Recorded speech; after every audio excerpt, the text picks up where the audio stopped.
ናችሁ ሰላም ናችሁ? ሁሉ ሰላም ነው? ጤና፣ ስራ፣ ቆይታ እንዴት ናቸው? እናንተ ጋር እንዴት ነው? እኔ ያለው ሰላም ነው፣ እግዚአብሔር ይመስገን። እንግዲህ ባልተመቸም ቢሆን መጥቻችኋለሁ። በእናታችሁ ላይክ አድርጉ፣ እንደገና ደግሞ ሰብስክራይብ አድርጉ፣ አበረታቱኝ። እንዴት ናችሁ እናንተ? ሰላም ናችሁ? አሁን እኔ ፋና ቡዜ የተለቀቀው ቪዲዮ አይቼ እንደው ትቻቸው ነበረ፣ ግን በእውነት የቡዜ ሁኔታ በቃ አስጠልጦኝ ልትራባት በሷ ላይ ብዬ ነው የመጣሁት። እናንተ እቺ ቡዜ ትክክል ናት ብላችሁ ትገመታላችሁ? ልክ ናት እያወረች ያለችው ቡዜ ይመለከታታል? ይሄ አሁን ወሬ እንዴ! ምን አይነት ቀንድ ጠላት ናት ለሩታ? አረ ወይኔ መድኃኒዓለም እንዴት ይሻለናል? ምን ጥፋት ሰራች ሩታ? ለምን እንደዚህ ትሆናለች ቡዜ? አረ ወገኖቼ በእናታችሁ ከሩቅ ጠላት ከቅርብ ጠላት ፈጣሪ ጠብቅ ማለት እንደዚህ ነው።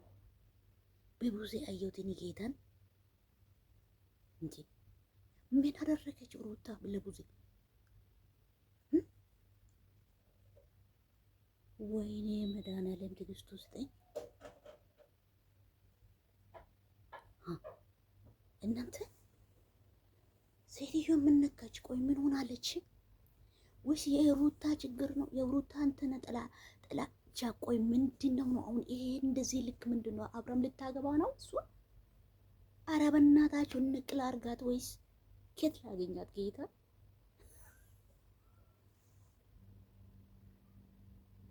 ወይኔ ምን አይነት አውሬ ናት በእግዚአብሔር! እንደው ሩታ ስም ሲጠራ ለሷ ደም ይፈላታል ወይስ በቡዜ ላይ ተሰርቶባታል?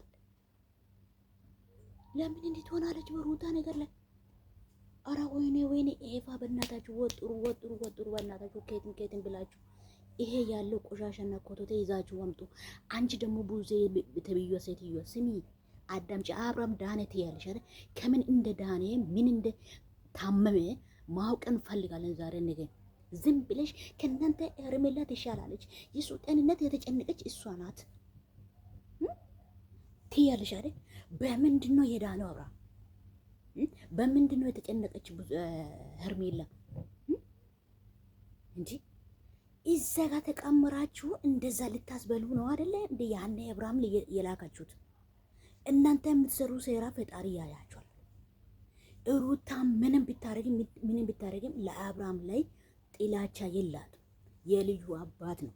ዞሮም ሲሚ አንቺ ምንም ብትሆኝ እነሱ ዞሮም እንኳን ሄርሜላ ሩታ ምንም ብታደርግ ለአብርሃም እንደዚህ አይነት ጨካኝ አይደለችም። ኤፍሬም ደግሞ ወንድምሽ ነው። ወንድሙ ላይ ጥላቻ አይመጣም። ግን ከኤፍሬም ቀረብ ብላ ስታያት ሄርሜላ ለአንቺ ደህና ናት፣ ሰላም ናት። ለሱ ጤናው ተጨነቀች። እውነትሽ ነው። ይሄ ማን ያምናል ብለሽ ነው የሰራሽው ይሄ ቪዲዮ የምታወሪው አንቺ? ቆይ ሴትዮዋ አበደች እንደቺ ሴትዮዋ ምን ነካች? ተይ ተመለሽ ብለናል። አንቺ ምን አይነት ገንፎ ነገር ናት በእግዚአብሔር! ምንድነው ነው ያንቺ ችግር ምንድነው? አልገባንም። ለኛ እኮ ደግሞ ሩታ ምንድነው ያደረገቻት? የአብርሃም ትዳርና የሩታ ትዳር አንቺ እንዴት ነው የምትጠይው? አሁን ሄርሜላ ጋር ሆኖ ምንድነው? መቼም ዞሮ ሩታ ብቻው ብትኖር ትበልጫለች ካንቺ። እሱ ምን መጀመሪያ መቼም የቤተሰብ ሰው የሚጠላ ሰው ጠንካራ ስለሆነ ነው። እሺ እንዳንቺ ገንፎ ሴትዮዋ ሰብስበሽ አምጥተሽ እዛ ጋር የራሷ ያልከበረሽ ክብር የሌለሽ ሴትዮዋ አምጥተሽ ውሽማው ጋር ካልኖረ ወንድሜ፣ እሱ ደግሞ ከውሽማው ጋር ሆኖ ደህና ሆኗል። የጂ አጋቢያ ታዲያ አሁን ሩታ የምታገባው ሰው ታጣለች ብለሽ ነው? ከነ ዲቃላው ጋር ታሳድጊያለሽ። ሩታ ደግሞ ብቻው አይደለም ይሄ ሉል የምታሳድገው እዛም ሆኖ ነው አብርሃም የሚኖረው። እሱ ውቅ መጀመሪያ ብቻው አይደለም ሩታ የምታሰገው፣ እዛም ይሆናል እዚህም ይሆናል። ለልጁ ቀንድ ጠላትና ለሩታ ቀንድ ጠላት አንቺ መሆንሽ እንዳትረሽ። ለሩታ ደግሞ እጨክናለሁ ብለሽ ለአብርሃም ጠላት እንዳትሆኝ። ይሄ ሁለት ቦታ እንደሚካፈል እንዳትረሽ። እዛ ጋም ዲቃላ ጥሎ እዚህ ጋም ደግሞ ዲቃላ ጥሎ በሁለት ቦታ እየተጨናነቀ ባንቺ ምክንያት ነው ራሱን ካጣ ማለት ነው። ቅድሚያም አንቺ ራስሽ ነው የውስጥ ችግር ሁሉ ተጋለጠ። አሁን ከተማ ወጥሽ ለሩታ ሰው መቼም ለሩታ ሰው ይጠፋል ብለሽ አትገመች። ምንድነው አይምሮሽ? ምን ሆነሽ ነው? ምን ሆነሽ ነው የደነዘሽው አንቺ ሴትዮዋ? ምን ተነክተሽ ነው? ምንድነው የዳነው አብርሃም? የዳነው ምክንያቱ ምንድነው? በምን ተሰራ? በመስቀል ነው? መስቀል የምታመልከው ለመተት ነው። እንደዛ ከሆነ የኦርቶዶክስ ሁሉ በቃ በመተት ነው የምታመልኩት ማለት ነው። ይቅርታ አድርጉልኛ። እኔ ሃይማኖት መጠቅ ሳይሆን በሴትዮ አማካኝ ይሄ መብቴ ካላችሁ መብቴ ይዛችሁ ኑ ወደ ሜዳ። ይሄ መተት ላይ ማነው መስቀል ላይ መተት እንደተሰራ እየተወራ ነው። ያኔ በእጅ ያለው ሰዓት ላይ መተት ተሰራ አልተሰራም አልተባለም። ግን አሁን መተቱ የተሰራው በመስቀል ላይ እንደሆነ ተጋለጠ ማለት ነው።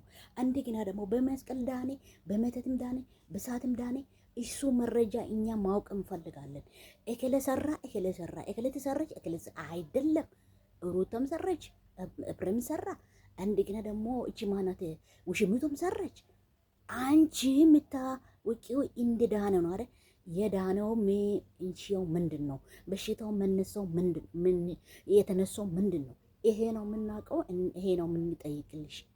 ይሄ መልስ ካለሽ አንቺ ራስሽን ይዘሽ የልጆቹ ትዳር ገብተሽ አትበጠበጭ። አይመለከትሽም። አንቺ የራስሽን ኑሮ ኑሪ። ምን አይነት በቃ ማትመጥኙ ቦታ ላይ ቆመሽ ከልጆቹ ጋር ልጆቹን አታባያቸው። እሺ ሩታን እያለሽ ሩታ ሲታላ አንቺ ደም ሄርሜላ ደግሞ ልጁ ሲጥራ ምንድነው የሚያንገሸግሽሽ? ምንድነው ሲሙን አበላሸችው ረበናሽ ወይኔ የኔ ጀግና። ያኔ አብራም ቆርቆንዳ ሆኖ እንዲሁ ኮባ ሆኖ እንዲሁ እንጨት ሆኖ ሲኖር የእናንተ ድህነት በአብራም ሁኔታ ላይ ነው የሚታየው ማለት ነው። የልጅነት ቪዲዮችን እያንቺ ሴትዮ አሁን ዛሬ ከሩታ ጋር ተገናኝቶ ቪዲዮ ሰርቶ ምን ብሎ እንደዚህ ስፖርት ሰርቶ ሰውነቱ ስላመጣ ብቻ ጀግሽ ወንድሜ ላይ ሩታም ደግሞ ለሩታም ቤተሰብ አላት። ለሩታም ደግሞ ፓሜላ አላት። ለሩታም ደግሞ እህቶቹ ወንድሞቹ አሉ። ሩታም ደግሞ ከእንጨት አይደለም የመጣችው። ግን እንደነሱ ቤተሰብ እንደሷ ቤተሰብ አርፈሽ ብትቀመጪና አርፈሽ ብትጠብቂ ለእንቺ ጥሩ ነው ብዬ ገና የምገምተው። ከሰማሽ ምንድን ነው የምትሰሪው? ምንድን ነው የምታወሪው? ምንድን ነው የምትናገሪው? አልገባኝም። አንቺ የምትሰሪው ስላለ ነው። ምንድን ነው በቃ እንደው አብርሃምና ሩታ ለአንቺ ቀንድ ጠላት ነው። አንቺ ለራስሽ ጠላት መሆን እንዳትረሽ። እሱን ታውቂያለሽ። አንቺ ራስሽ ጠላት ነሽ ለነሱ። ያም ሆነ ይም ለሩታ ወይኔ ነገ ፈጣሪ ካለ ይሄ ህፃን ልጅ ደርሶ የአንቺ ሁኔታዎች ሁሉ ያይሻል። እንኳን ሩታ ወለደች ልጅ እንኳን ወለደች፣ ግን በሱ በልጁን ትክክታለች። እሱን እመኚ። ፈጣሪ ጥሎ ማይጥል አምላክ ነው። እሺ ይሄ የሩታ አምባ የሩታ ሁኔታ የሩታ ሁኔታዎች ወጥቶ ግን ሲጋለጥና ሲታይ ታያለሽ። በዛን ጊዜ ትዋረጀልሽ ልሽ ኧረ ምን አይነት ድነዝ ናት እንዴ! ጭንቅላት አይሰራም እንዴ ሴትዮዋ? ይሄ ነገር አንቺ ይመጥንሻል? ኧረ በእናትህ ለሄርሜላ ካልጣመርኩ አጣምሩ እስቲ። ነገ ይታያል። ነገ ማየት ያበቃል። ቆመሳት ሽና አላየህም አንተ ያለች ሴትዮ ዴና በዛን ቀን ጀምሮ አይደለ የደነዘዘው? አንተ ቆመሽ ሽና እኔ አይቼ አላቅም አላለችም? በዛን ቀን ጀምሮ አይደለ እንዴ? እንደገና ደግሞ የተደረገው ሰዓት ከተወለቀስ የት ነበረ? ይሄ አብራም የተሰራው በአሁኑ ሰዓት ሳይሆን ቆይቷል። ከሩታ ጋር ጥላቻ ስትጀምር ነው። ከሩታ ጋር ስጣል ነው። ያ ሰዓቱ ከተደረገ በኋላ ጀምሮ ነው። ሀቢብቴ ዛሬ ከዳስ በቃ ሲሚ ኤጋግሽም አራግፊው። እዚህ ጋር ቁጭ በለሽ፣ እዛ ጋር ቁጭ በለሽ። እሺ ከፈለሽ ከሩታ ራስ ጉረጃ አንቺ ራስሽ እንዳጠረ የሩታ ስም ዴና ባልሆነ ጊዜ ዴና ብላችሁ፣ እንደዚህ ባልሆነ ጊዜ እንደዚህ ብላችሁ፣ እንደዚህ ያልሆነ ጊዜ እንደዚህ ሆናችሁ። ኧረ ምንድን ነው እቺ ሴትዮ የምነካች? ኧረ በእናታችሁ እንዴት ላድርጋት? እንዴ ምን አገባሽ አንቺ? አሁን የነሱ ትዳር ምን አገባሽ? የነሱ ህይወት ምን አገባሽ? የአብርሃም መቼም ቢሆን ሩታና አብርሃም ነው ቅርብ መሆኑ ታውቂያለሽ። ዝም ብለሽ አሳምናችኋለሁ። ምንድነው? በምንድነው የዳነው? እንዴት ነው? ምን መድኃኒት ዋጠ? ሕክምና ቤት ሄዶ ሐኪም ቤት ሄዶ ስትሬት ነው ተብሏል። ደህና ነው ተብሏል። ምን አደረገች ሩታ? ይዛ ለመዝናናት ይዛ ስትወጣ አይሄድም ልጁ ደህና አልነበረም። ሄርሜላ ግን ከሄርሜላ ጋር ስታወሩ ከሄርሜላ ጋር እንትን እያላችሁ ደህና እንደ በቀዛ ሄዶ እና ምን ሆነ? ድኖ መጣ ምን ሆነ? ድኖ መጣ ወይስ አልዳንም እኮ። ከዛ እነሱ ጋር ሲኖር ሰርቃችሁ ታመጣላችሁ እንዴ? ምንድን ነው የአንቺ ስራ? እንኳን እዛ ጋር እንትን ቦታ መሄዱ ትታችሁ ጸሎት ቦታ፣ ጸበል ቦታ ተብላችሁ ወዴት ነው? ወደ ሆቴል፣ ወደ መዝናኛ። ከዛ በኋላስ ከሷ ጋር ካልሆነ ይሞታል ተብሏል። አብርሃም ምን እዛ ሄዶ ሸክ ነው የምናደርገው ወይስ ምንድን ነው ማድረገው? ሶሪ ቅርታ አድርጉልኝ። የዚህ ቃላት የዚች ሴትዮ ቃላት ነው እንደዚህ ያናደደኝ። በእውነት እኔ በጣም ተናድጃለሁ በዚህ ሴትዮ። እንዴት ነው የምታረጋት? እንደው ይቆላታል እኮ በቃ እንዲህ ቁልት ቁልት ያደርጋታል። አረረረ ስትስጠላ ምን ትመስላለች? እኔ ደግሞ እንደው ዛሬ ለራሴ ደክሜ ዋልኩኝና ቪዲዮ ካየሁት አንጻር እንዴት በቃ ደሜ ሊፈነዳ ትቻቸው በቃ እኔ ለራሴ ሊኖር ብዬው ነበርኩኝ እኮ የነሱ በቃ ቀሽቃዣ ወሬ ትቼ ለራሴ ትምህርት የሆነው ነገር በቃ ልከታተል ብዬ እነሱን ትቻቸው ነበረ። ግን ዛሬ የተለቀቀው ቪዲዮ ካየሁ በኋላ ነው